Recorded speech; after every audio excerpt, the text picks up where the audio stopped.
Hello and welcome to another sweet edition of Lagos Transportation Agenda, where we highlight topical issues, events, and of course trends in the dynamic world of transportation. My name is Emmanuel Aronsiola.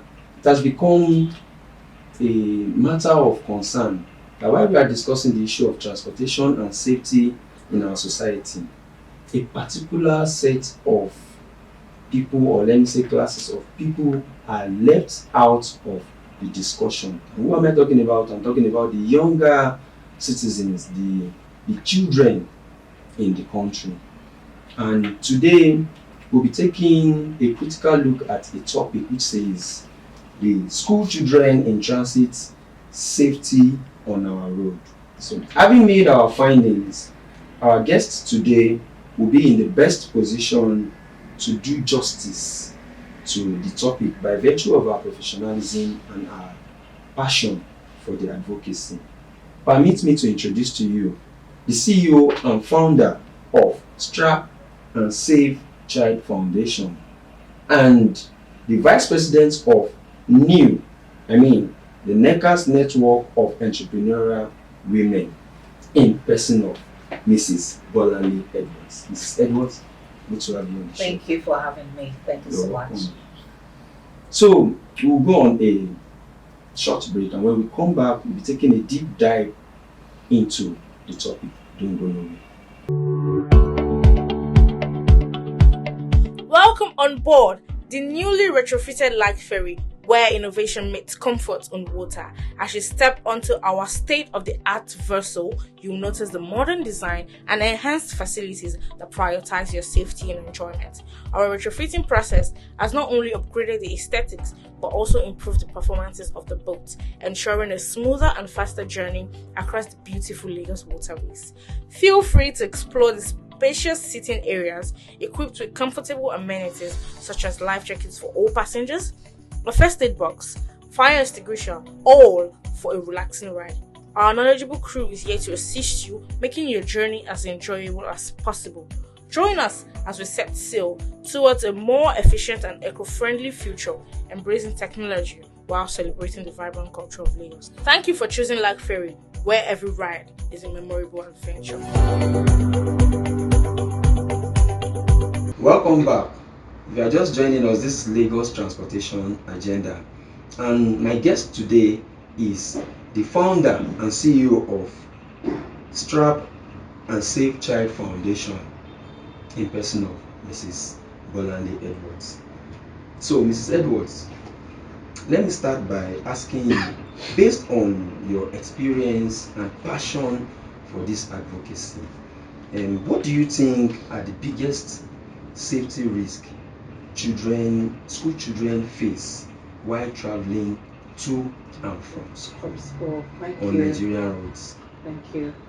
Good question. Yes, as we all know that the new session has just resumed for 2025-26, and we've started the advocacy already on the radio, and this is in preparation for guardian, the government, the children, the parents, and everyone, so much so that they can begin to prepare themselves for transiting their children or transporting their children from one point A to another. However, we know that in this part of the climb, there is a bit of worry when it comes to going on our roads. Most of the roads are not so roadworthy, and the cars are not always roadworthy. School buses are not 100% roadworthy, and we don't usually have well-trained attendants to these children. I see that we also lack a lot of pedestrian bridges for pedestrian children or who are crossing from one end to the other. And this, of course, has led to a lot of death all over the world, especially in Nigeria. WHO says that between the ages of 15 to 29, we've had cases of road crashes most times. I know what this means to the economy of the country. These are productive stages or age of youth, and that means that we are losing quite a lot. So I've been having itemized all of this. The FRSC Federal Road Safety Commission also saw that in 2023 about 13,000 road crashes happened, and most of it were children.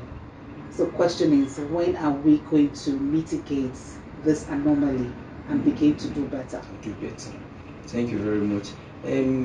Based on what you made mention of concerning statistics of WHO concerning the crashes, especially on the young ones, at what age range should students and or pupils be allowed to embark on their journey to school on their own without the parents or the guidance? Okay, I remember when I was growing up, I recall that by the time we were in secondary school, by age 10, we had started walking to school by ourselves. But before then, we'll have one brother or sister or your dad taking you to school. So I think between the ages of 10, you can make short distance walk between the ages of 10 and 12. But by the time a child is 13, he's already a teenager. Yes. That child is already aware of the safety in and around his environment. He knows how to call for help, and he can also work in group with his or her friends. So really from age 10, short distances from 13, you can begin to make long distance work. Fantastic. So from 13, a child can fully start working school, regardless of the distance. Oh, fantastic. Can you share any incidents or close calls you have witnessed involving children in transit? We've had so many. But I will give two scenarios. Yes, there was a particular one that happened in before COVID, I think 2018, 2019, along the Lekki Ekpe corridor, where some children they had just left school, and they were backing. Of course, they're pedestrians, so they were backing the oncoming traffic. Then they got to a place where they were going to cross over to the other side of the road. They didn't have the road crosser, wasn't with them. They didn't start putting pedestrian bridges until when we started clamoring for them. So I mean, you will see a lot of the distance between a particular bus stop and the next one it's so big, it's huge, it's wide. So you just find out that those children, and usually Nigerians really don't like to use the bridges. Yes. So some of those children were actually crushed by a truck.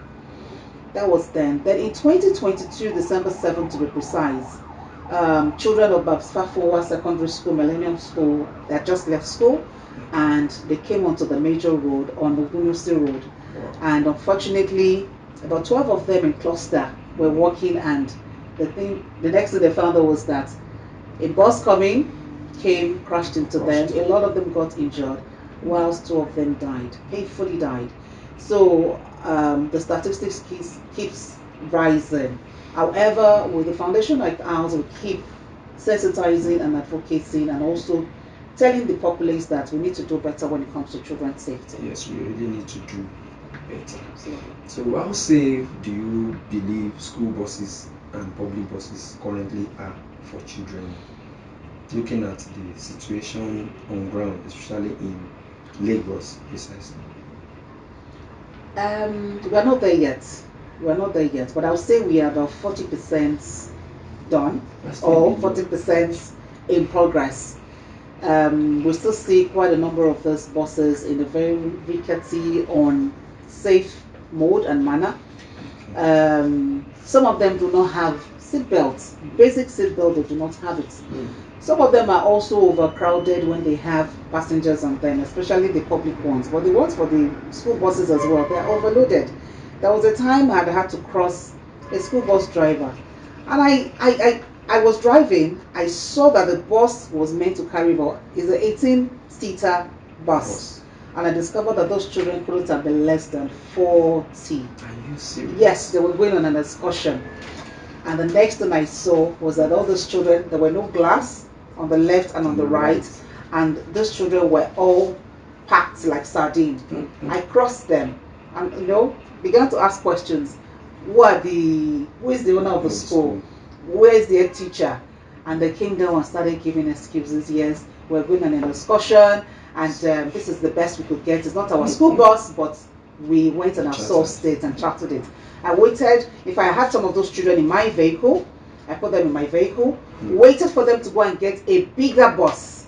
And after that was done, I waited for them. I started interviewing the children. Of course, they were exhausted. Some of them were hungry. They were going to a zoo already. You are making those children feel like they're animals on a bus.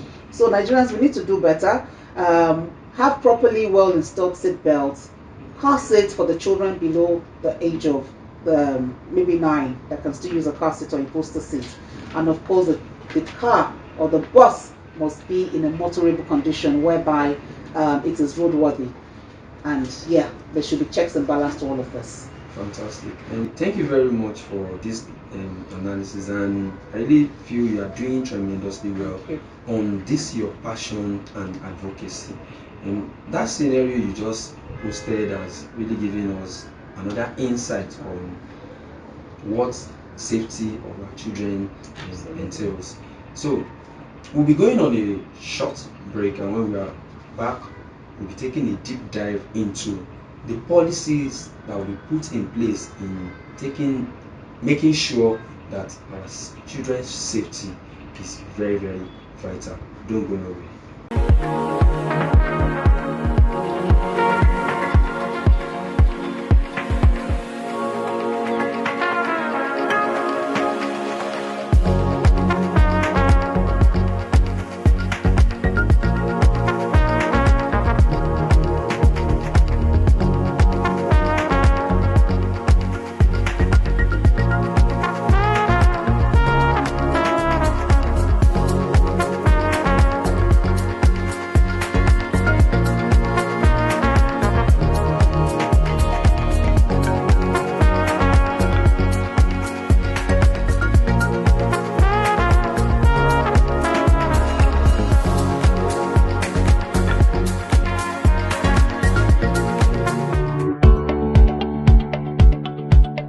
Welcome on board the newly retrofitted Light Ferry, where innovation meets comfort on water. As you step onto our state-of-the-art vessel, you'll notice the modern design and enhanced facilities that prioritize your safety and enjoyment. Our retrofitting process has not only upgraded the aesthetics, but also improved the performances of the boat, ensuring a smoother and faster journey across the beautiful Lagos waterways. Feel free to explore the spacious seating areas equipped with comfortable amenities such as life jackets for all passengers, a first aid box, fire extinguisher, all for a relaxing ride. Our knowledgeable crew is here to assist you, making your journey as enjoyable as possible. Join us as we set sail towards a more efficient and eco-friendly future, embracing technology while celebrating the vibrant culture of Lagos. Thank you for choosing Light Ferry, where every ride is a memorable adventure. Welcome back once again. If you are just joining us, this is Lagos Transportation Agenda, and my guest today is Mrs. Bolanle Edwards, and we have been taking a critical look at the safety of our children in terms of transit from home to school.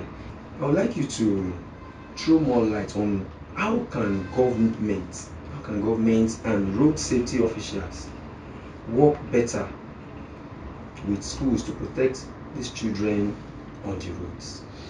Thank you. Good question. Yes. I think that's why we're in this space already. But we'll need more people to, combine the efforts that we're doing so that we can reach out to more people. Well, we have collaboration with the government, as it were, for the last 7 years. Right. And what we do is we collaborate with the Ministry of Education and Lagos State Safety Commission.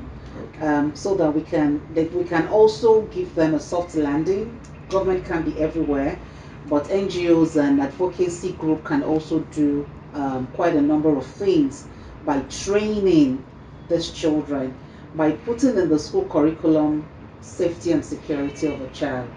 I think that also needs to be very well emphasized in the school curriculum, and we already do that as well. We have safety club in some of the secondary schools in Lagos State, where presently, yes, that we inculcate safety habits, safety on the road, safety at home, safety at school. Is it like the this Red Cross first aid. Well, yes, thing you know, that like we I used to said, do. it's I mean, it's a cocktail of safety activities by different bodies and agencies. We as an NGO, we're doing ours. You have the FRSC doing theirs as well. When you have Red Cross as well doing all of those, just so we can equip those children with safety habits. And I think we are getting there. They're catching the drift. We also need to do more enforcement. In Nigeria, we usually do not see people stop at zebra cross. A lot of people do not, drivers do not Very stop for well. people at zebra Very cross, well. and we get people knocked down at the point Yes, of zebra yes. cross. This should not be happening. This is important so that children can begin to have the confidence and the boldness to walk on the road Yes. and be sure that they are safe at every point in time. So training, advocacy, sensitization can all emphasize the need for all of that. Yeah, thank you. So I think you've really analyzed that, and are there policies that or safety measures you think are missing in our current system, so to say? Yes, we do. It's we have we are very quick at making policies, Okay. but we do not implement the things that we write in these policies. The Child Right Act, CRA 2003, pretty much talks about this. It doesn't really talk about precisely the safety of children in Nigeria, but it just generally talks about the need for a Nigerian child to be alive, the right to live, the right to your name, the right to education, and things like that. But really, that can't go without saying that security and safety is part of it. So, right, we have it there, but implementation needs to take place. We need to begin to look at our vulnerable, the children, the Nigerian child, as somebody who is voiceless, who can also be bold enough and confident as they grow up that they are growing in a country where they can fulfill destiny, if I can use that word. So we need to do more in that aspect, and let's just put more policies that centers around transportation for the children, so that you and I, as stakeholders, can begin to ask questions. We can afford to stop a car that is overloaded with children and say, hey, you can't move from this point to that point because we already have the safety of the children at heart. Thank you, ma'am. Talking about implementation of most of these policies, and you know, our children, most of them are vulnerable, and it has been observed that we have some of these school children wandering about during even school hours when lectures are going on in the schools. What do you think the government or even the general public too can do to help out in these situations? So this is one problem that had existed for as long as Nigeria has existed. You will have children that are passionate about going to school, and you have the ones that are rebellious and tell you that they don't want to go to school. So what the government has done in time past, at least for Lagos State that I can speak for, is that they've been able to put monitoring agents that can, spot any child that should be in school. I will also Like they move about. They move around, yes, during school hours. So you have agencies who are doing that, and school authorities as well who are sending out some of their. Are there specific areas where these agents are working? Well, they're supposed to just do a random check. I'm not sure I can tell you, okay, they're in Ikeja now, or they're in Surulere, but they do random, especially anywhere they find out that children are usually loitering around during school.